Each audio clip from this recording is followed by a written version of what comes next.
Assalamualaikum warahmatullahi wabarakatuh. Yang terhormat kepada Prof. Henry, selaku dosen pengampu dari mata kuliah Manajemen Perkantoran Digital. Pada kesempatan kali ini, izinkan saya, Marcelia Fauzia, dengan NIM 1712 422042 dari Prodi APD kelas B, ingin memaparkan hasil pekerjaan saya, yakni proyek individu tentang pembuatan rumah sakit hewan mulia. Untuk pembahasannya sendiri, yang pertama ada profil, yang kedua visi dan misi, yang ketiga manfaat, yang keempat ada tata ruang, yang kelima fungsi manajemen, lalu logo, dan juga yang terakhir kesimpulan.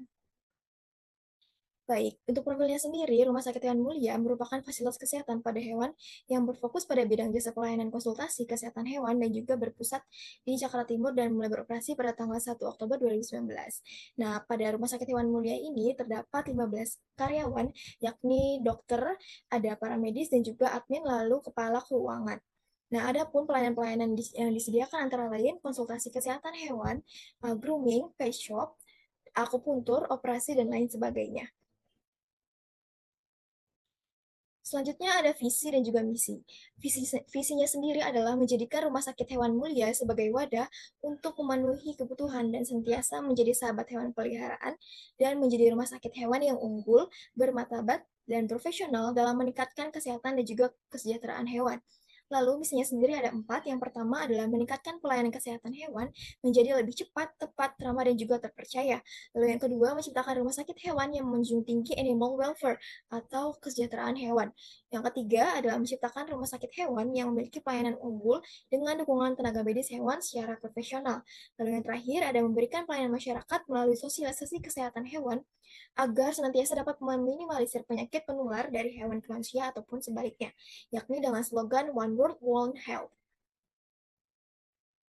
Nah, untuk manfaatnya sendiri, yang pertama sebagai pelayanan medis. Nah, pastinya rumah sakit hewan ini mempunyai uh, tenaga kerja profesional di mana mereka bertugas untuk pelayanan atau melayani medis di bidang veteriner atau kesehatan hewan. Lalu yang kedua sebagai edukasi. Ini berfungsi kepada pokoknya mahasiswa-mahasiswa kedokteran hewan yang nantinya mau belajar tentang rumah sakit, tentang kesehatan hewan bisa dilakukan di rumah sakit hewan mulia. Lalu yang ketiga sebagai terapi mental. Pastinya di rumah sakit hewan ini banyak ditemui hewan-hewan yang senantiasa kita akan selalu bahagia ketika mengobati ataupun menemukan hewan yang senantiasa survive atau sembuh dari penyakitnya. Untuk selanjutnya ada tata ruang. Tata ruang sendiri ini diantaranya adalah sebagai berikut. Yang pertama ada ruang pemeriksaan atau poliklinik.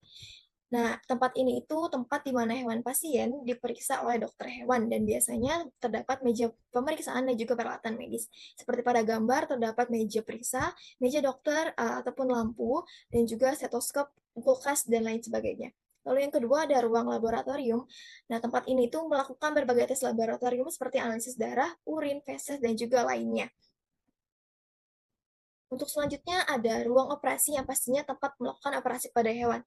Nah, pada ruang operasi ini terdapat alat anestesi yakni digunakan sebelum melakukan operasi ataupun saat pembiusan.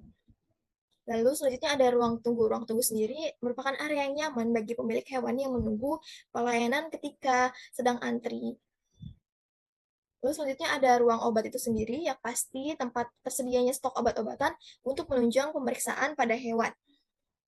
Lalu selanjutnya ada ruang rawat inap, nah, merupakan tempat untuk menampung hewan yang sedang rawat inap atau membutuhkan observasi yang lebih lanjut. Biasanya ruang rawat inap ini ada persetujuan antara owner atau pemilik dan juga dokter yang menyarankan untuk dirawat inap. Selanjutnya ada fungsi-fungsi manajemen yang terdapat pada Rumah Sakit Hewan Mulia ini. Yang pertama ada fungsi planning atau perencanaan, proses mendefinisikan tujuan organisasi, merumuskan strategi untuk mencapai tujuan, dan mengembangkan rencana aktivitas kerja. Contohnya adalah merencanakan jadwal operasi dan perawatan di rumah sakit hewan. Lalu yang kedua ada organizing atau pengorganisasian, yakni tindakan perencanaan dan melaksanakan struktur organisasi. Ini melibatkan pembentukan departemen dan juga tanggung jawab di rumah sakit hewan untuk mencapai tujuan dan juga strategi dari perusahaan. Lalu yang ketiga ada activating atau pengarahan, yakni proses pengubah rencana menjadi tindakan yang nyata. The manager berusaha untuk menggerakkan anggota organisasi untuk mencapai sasaran dan juga tujuan dari perusahaan. Misalnya, memastikan sesuai rencana dari tim medis maupun dari tim dokter. Lalu yang terakhir ada controlling ataupun pengawasan.